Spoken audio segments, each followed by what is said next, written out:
Hello everybody, welcome to our new video. Today I am with Dmytro. Welcome Dmytro. Now you are in Suataksu channel. Thank you for the invitation. As you may know, Dmytro is my friend. We were working in the same organization, we shared the same apartment, and now also we are studying in the same research institute as a PhD student. And our journeys continue with adventures.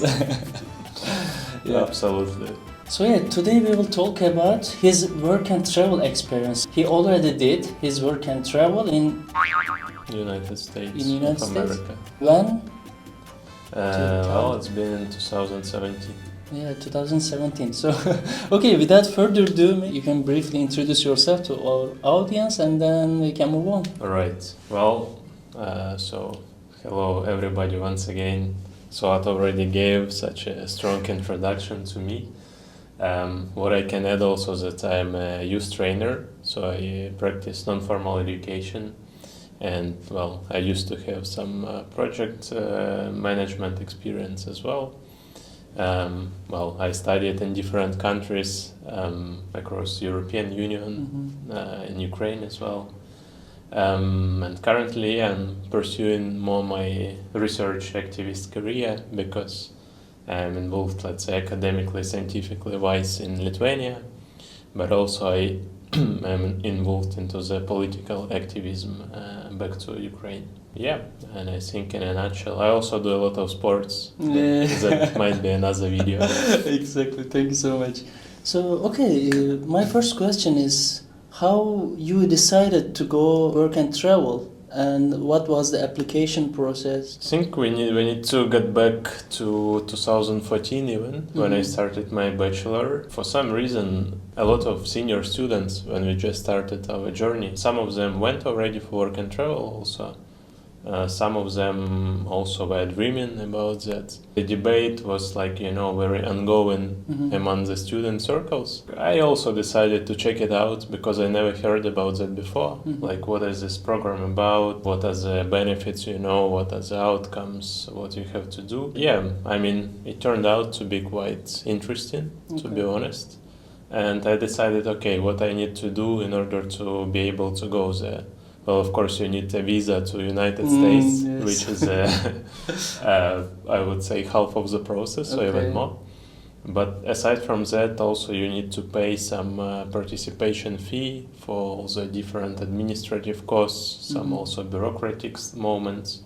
You have to find an employer, of course, in the United States who will issue a legal contract for you, because without the contract commitment, you are not allowed even to apply for a visa afterwards. So basically, I started to work in Ukraine during my bachelor's in order to save some money and to be able then to spend them for the work and travel, in order to try to apply and to spend summer time in the United States. So, okay, thank you so much. What was the duration of your work and travel and which organization that you work? My work and travel, let's say, started from the moment when I obtained visa to US. So basically that was the moment already, okay, when you are ensured that you will go. Okay.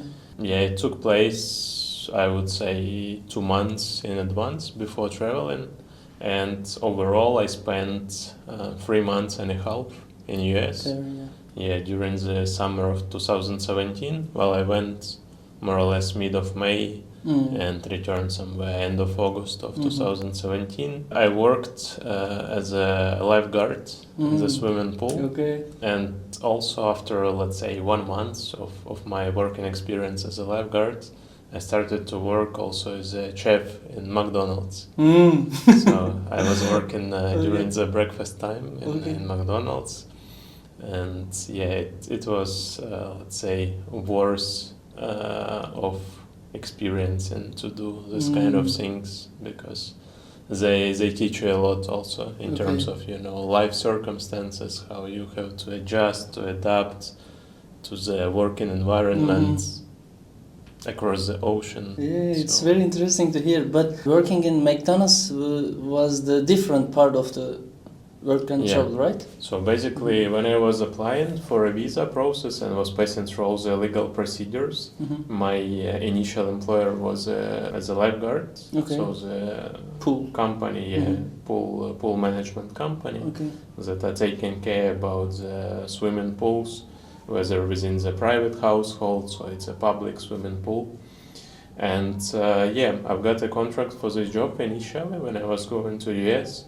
But as I have mentioned in the beginning, there are also different objectives and reasons why people go to US and what they pursue as a result. My objective was very clear. I wanted to make some money, also to be able to invest them afterwards into my development, into my education. Basically, when I have arrived, I started to work. I got to know the environment, what's going on. I met my housemates because we were sharing an apartment, 5 people. Okay. Who were also lifeguards primarily, but some of them also have started to work later, like in some other positions.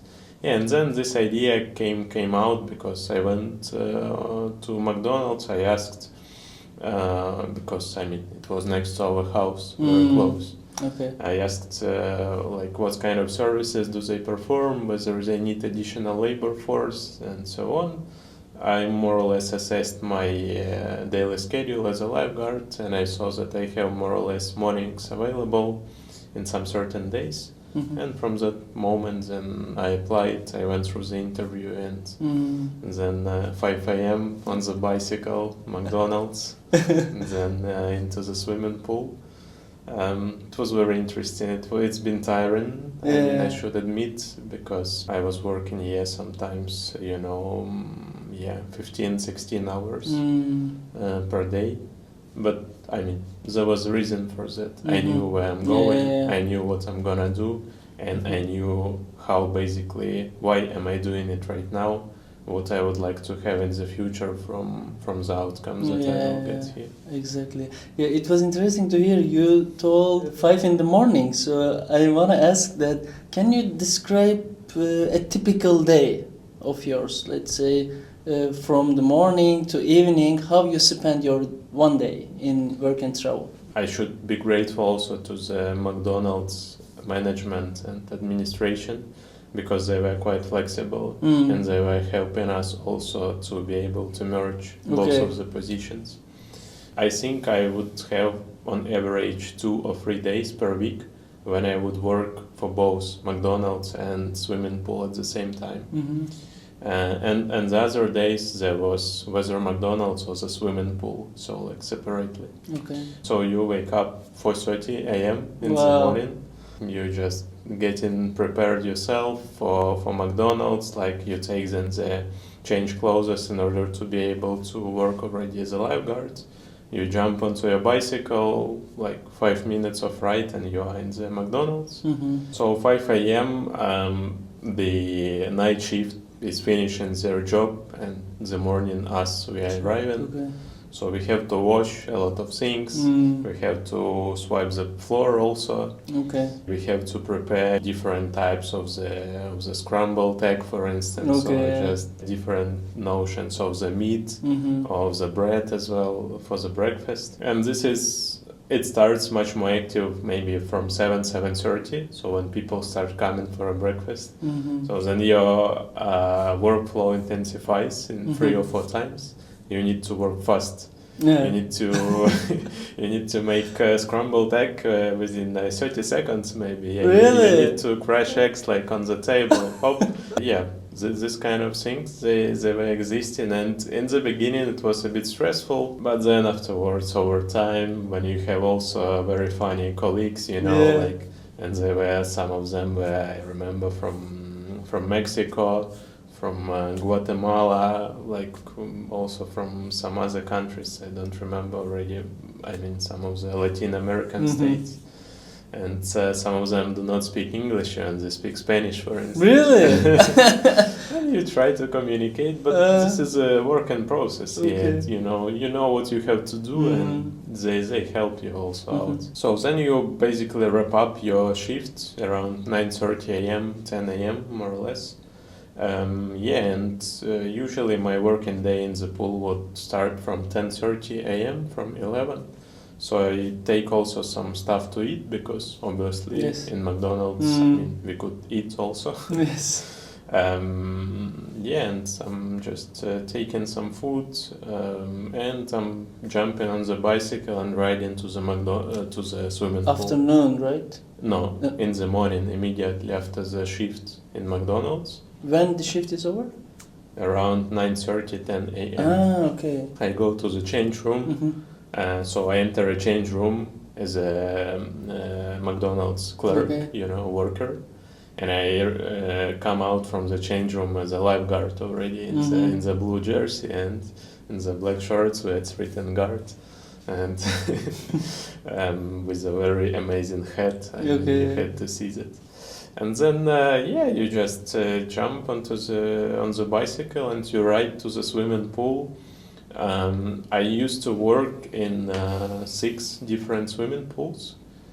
4 of them were private, 2 of them were public. All of them were, let's say, in the radius of 5-10 kilometers. So basically, you could ride a bicycle over there. Yeah, and then you arrive to the swimming pool, check up of the swimming pool, like whether it's clear or not, whether the level of the chemicals is okay, whether there are people already around who arrived or not, and then you just sit on your spot as a lifeguard in the center of the swimming pool, and you start working. Like you observe the swimming pool, the people who are around. There is some certain strategy how you should see the swimming pool.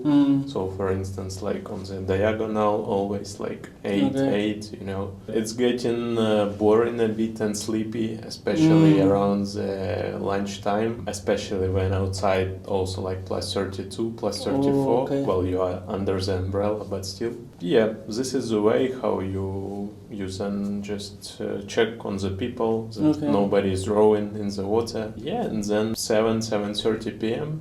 end of the working shift. Again, you have to clean everything. You have to arrange the chairs, like to bring them back. If you are the last person who is leaving the swimming pool, you have to close the gates. Also, obviously. You have to make a clock out. Clock out is basically just there is a sort of phone and you have to type some certain numbers, which I assigned to you in the beginning once you arrived for the work, and you just ride back home. Yeah, exactly. And have you saved someone while they're drowning or something? Yeah, I had to jump 2 times. Two times. 2 times. Basically, the rule is once a person, like you observe that the person is more than 30 seconds under the water level, so you have to jump because that might be already the case that the person is drowning or something is happening. So one man was just swimming like normally, I don't know, maybe 35 years old. And then I see he's under the water already maybe for over 30 seconds for sure. And of course, I jumped immediately and it turned out that he was training his breathing system, like he was just trying to breathe under the water and to check on himself how much he can last under the water. This testing. And I mean, it's okay for me, but I did what I was supposed to do. Okay. And the second thing was a child. He just started to swim in the area which is not shallow already, so it was quite deep. I mean, maybe 3 meters of the water level, and I saw he starts just to make some random moves on the water, and that might be a sign of the drowning actually, and starting to panic. And I jumped also into the water, but nothing has happened. I mean, he managed also to come to the side of the swimming pool and just to hold by himself. So both cases were successful. Yes. All right then. But I wonder that did they test you? I mean, okay, you're applying work and travel from Ukraine as a lifeguard, but I mean, did you provide any certification that you are swimmer or guide? So once you arrive to US. Of course, before applying for the job, you pass through the interview So you talk to the management of the swimming company who is hiring you, and they explain what are the terms, conditions, what you have to do. But then once you arrive to US, I remember that the first 3 or 4 working days we were just having trainings, like non-stop from the morning till the evening. Okay. And in these trainings, the first they were testing our capacity to swim, so how fast we can swim, how long the duration. They also. always So tested. that was a test, and then there was a test more theoretical / practical on the chemicals, like what is the consistency of the different, of the different stuff that you have to put into the water. So that was kind of another certification. So basically the swimming one and the rescuing, basically, because we were supposed also to jump into the swimming pool. Okay. So like there was some object that was potentially drawing, and you had to save it. So like what would be your actions, what would be your strategy, how would you pull a person, for instance. Okay. This kind of stuff. And the second was for the chemicals levels. So eventually I've got 2 certifications, and the one for the rescuing was actually for 3 or 4 years. So it just expired a couple years ago. Yeah, unfortunately I didn't use it somewhere else. Okay. But that was the case, that I've got Lifeguard US license for 4 years. Wow. So potentially, I could work also at some other places. Can I ask about how much money you were earning on this Work&Travel experience? Yeah, good question. Well, you need to make a complex calculation because there were certain expenses that you had to pay in the beginning, right? Entire program with the administrative and bureaucracy fee back to 2017, I paid around $900. Additionally, you have to pay for your flight. So basically, once you buy a flight to go there and to return back from US also, because once you pass through the passport control in US, once you arrive, they ask you, okay, when are you intending to return back to your country? So that was the case. The flight was around between $500 to $600. Wow. So it's $1,500 that you just have to pay in advance in order to allow yourself. Yeah, I include here also the visa fee for US, which was costing like $150 or $140, something like that. And then I have been paid, if I'm not mistaken, $9.25 per hour as a lifeguard, and I have been paid $10.75 as a cook in McDonald's. Okay. So that was a number of money, but of course I had to pay tax also from this money.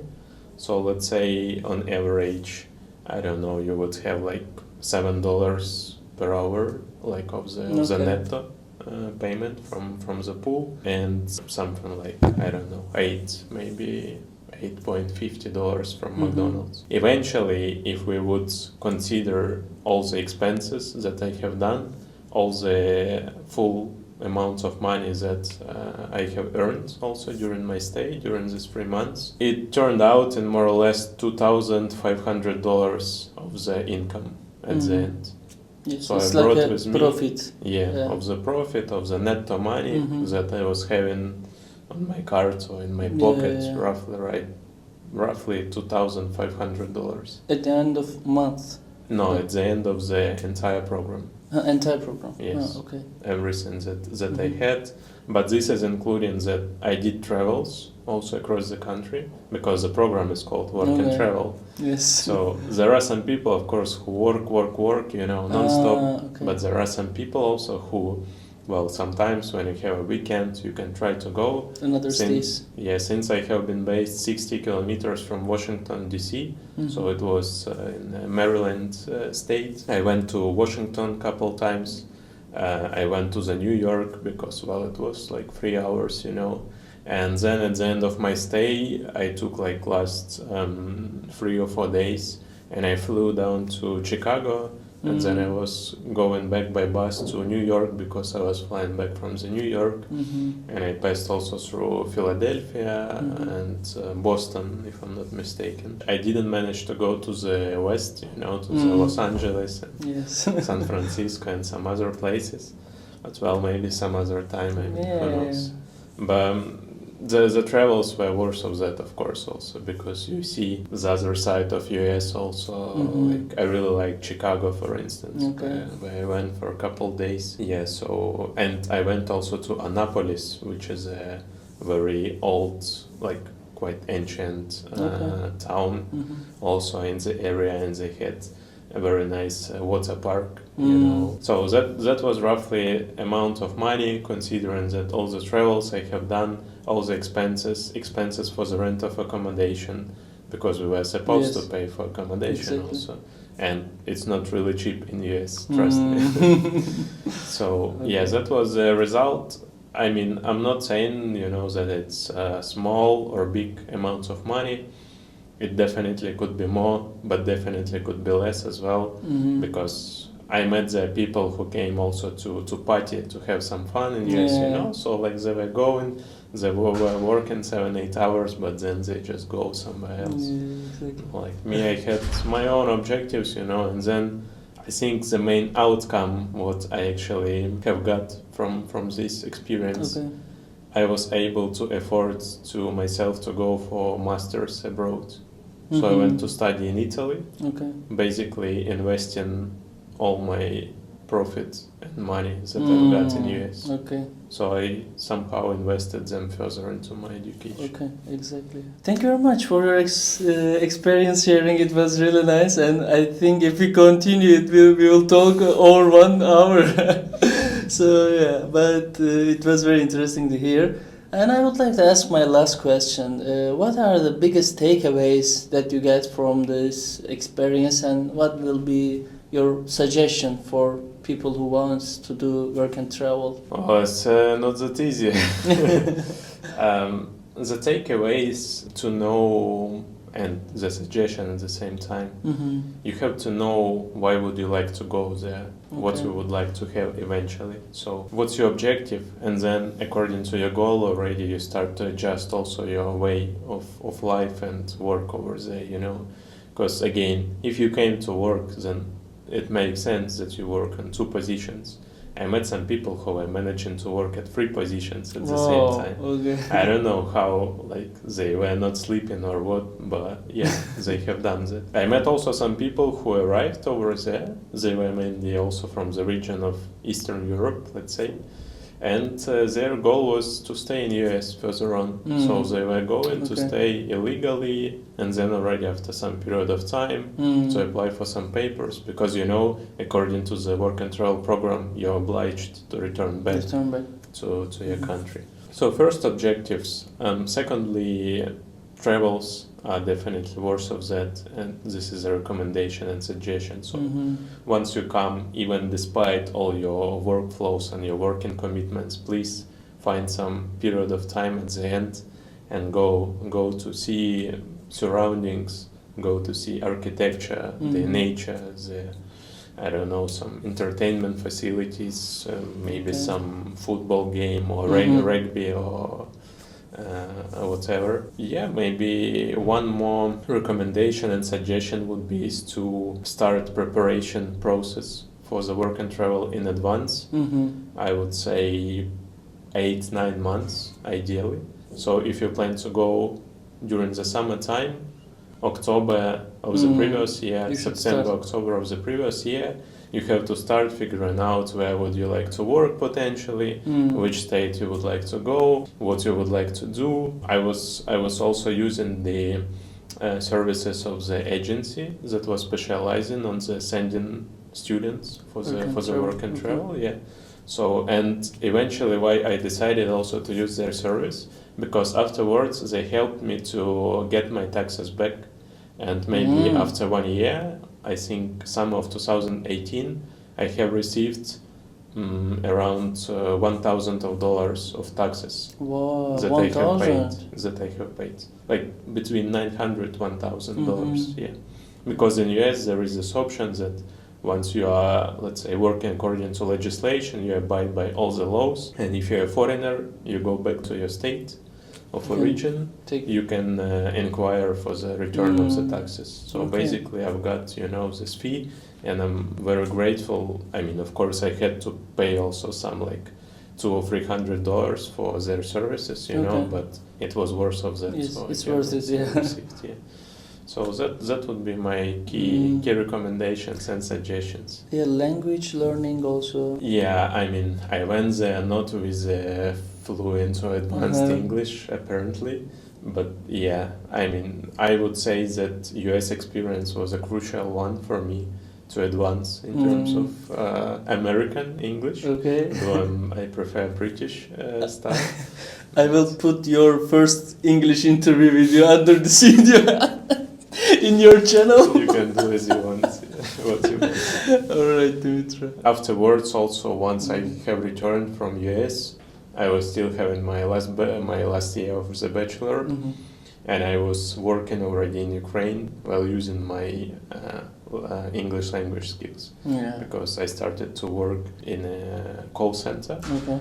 And for that job, you were supposed to have at least B2 English level. So that's why, of course, I can be grateful on that experience. All right, Dmytro, thank you so much. I think these are my questions, and we can wrap it up.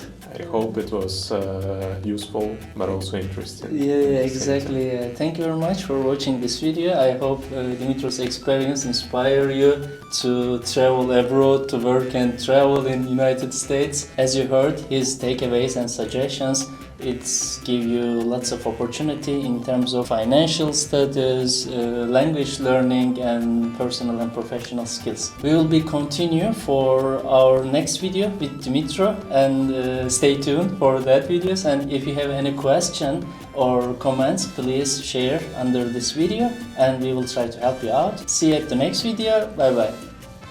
See you.